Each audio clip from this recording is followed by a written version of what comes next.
Zdravím, volám sa David a som zamestnancom Trigon Slovakia a dneska si prejdeme, ako správne vybrať statív. Prvým statívom je skrutkový statív. Tento statív sa využíva hlavne vtedy, keď geodet trávi na jednom bode viac času. Druhým statívom sú svorkové statívy.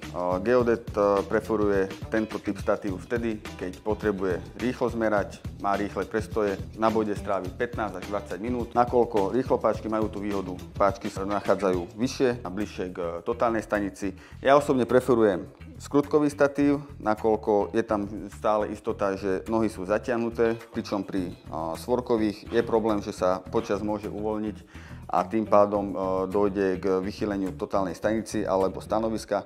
Pri skrutkovom statíve sa môže stať, že sa závit pretrhne, alebo keď je to veľmi silno zatiahnuté, praskne drevo. Pri rýchlopáčkach sa to nestane. Ak ste geodet a máte denne viac stanovísk, určite ponúkam riešenie práve s rýchlopáčkami. Ak ste geodet, ktorý na jednom bode strávi viac ako hodinu, 2 alebo 3 a má toho menej, určite odporúčam skrutkový statív. A ak by ste mali nejaké otázky, kľudne sa obráťte na Trigon Team.